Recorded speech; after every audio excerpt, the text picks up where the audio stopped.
અરવલ્લીના મેઘરજના વાંકા ટીમ્બા આંગણવાડી 2ના લાભાર્થી સાથે સાયબર ફ્રોડ થયો છે।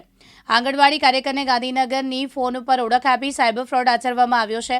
આંગણવાડી કાર્યકરે ફોન કોન્ફરન્સમાં લઈ લાભાર્થી સાથેની વાતચીતમાં સગર્ભા મહિલાને નાસ્તો અને પ્રસૂતિ યોજનાના મળતા લાભ માટે ફ્રોડ કરી લાભાર્થીઓને Google pay bank account number મેળવી 43,599ની સાયબર ફ્રોડ આચરી છે। ભોગ બનનાર લાભાર્થી ઈસરી પોલીસ મથકમાં જાણવાજોગ ફરિયાદ નોંધાવી છે। મારી સાથે કાલે ફ્રોડ થયું છે। વોકાટીમ્બા ઓગણવાડી નંબર 2 ગોધીનગરથી ફોન આવ્યો હતો અને ઓગણવાડીના બેન કોન્ફરન્સમાં હતા। ત્યારે ગોધીનગરથી ફોન આવ્યો ત્યારે ઓગણવાડીવાળા સાહેબ બોલતા હતા અને કીધું મને કે તમારે આગલા મહિનાનો નાસ્તો મળ્યો છે કે નથી મળ્યો। મેં કીધું ના।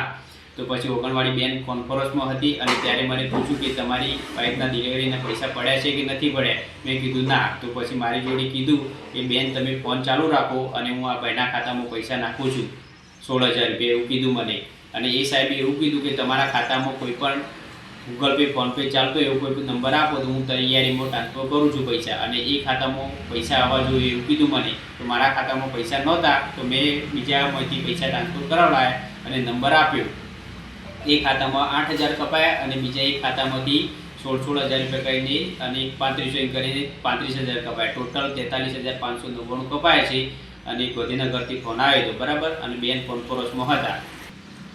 આ બાબતે હું 1930 ઉપર કોલ કરીને જાણ કરી હતી અને ફરિયાદ પણ નોંધાઈ છે। ઈસરી પોલીસ સ્ટેશને અરજી આપી છે અને આ પૈસા પરત મળે એવી મારી માંગણી છે।